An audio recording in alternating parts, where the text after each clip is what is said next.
Jau vasarā darbu sāks EVTN Latvija. Šī būs ļoti neparasta televīzija, jo stāstīs par vērtībām. EVTN, jeb mūžīgā vārda televīzijas tīkls, radies pirms 44 gadiem Amerikā, Alabama štatā. Klostera māsa Anželika no studijas garāžā 1981. gadā sāka raidīt 4 stundu programmu. Un viņai izdevās. Viņai, kā mēs teikt, nebija ne graša kabatā, bet viņa atrada atbalstītājus. Un šobrīd tas ir pārvērties par visplašāko katoļu televīzijas tīklu pasaulē. EVTN sasniedz 425 miljonu auditoriju 160 valstīs. Pirms nepilniem 2 gadiem ar viņiem stājos kontaktā, aizbraucu uz Vašingtonu, tikos ar valdes priekšsēdētāju, un mēs vienojāmies, ka viņi palīdzēs mums iedarbināt šo projektu arī Latvijā. EVTN Ungārijā, Lielbritānijā, Īrijā, Vācijā, Polijā rāda gan sarunu šovus, gan dažādas dokumentālās filmas, raidījums bērniem, pat kulinārijas šovus. Romas katoļu baznīca būs šīs televīzijas pamatakmens un klints, taču būsim atvērti arī citām reliģiskām konfesijām.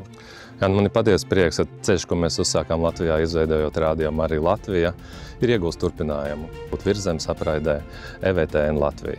Un cilvēki, kas ir aizceļojuši no Latvijas tādu vai citādu iemeslu dēļ, viņiem būs iespējas šajā apraidē saņemt to saturu, kas svarīgs, lai uzturētu šo saikni ar savu dzimteni, ar Latviju. Es esmu Silvija Greste. Es vadu kamerkoru versiju un arī garīgās mūzikas kori Oremus.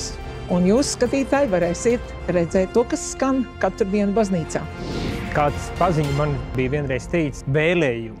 Sapņo lielu sapņu, sapņo tādas sapņus, no kuriem ir bail, jo tikai tādu sapņu dēļ ir vērts dzīvot un kaut ko arī darīt. Un domājot par televīziju, man pilnīgi noteikti šķiet, ka tas ir viens no tādiem sapņiem, no kura var dažkārt pārņemt bail. Bet es domāju, tādus sapņus, kā šī televīzija ir tā vērts, un es ceru, ka tiešām tas arī izdosies. Un es vēlos izteikt pateicību arī Nacionālo plašsaziņas līdzekļu padomei, kura ir piešķīrusi atļauju Virszemes apraidei. Savu solījumu Latvijas valstī mēs turēsim. Un kristīgo apraidi, kas darbosies pēc sabiedriskās televīzijas principiem, mēs nodibināsim Latvijā uz palikšanu.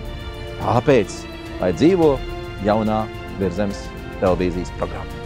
Visus, kuru sirdīs tas rezonē, atbalsojas, aicinu uz sadarbību un aicinu arī atbalstīt šo projektu.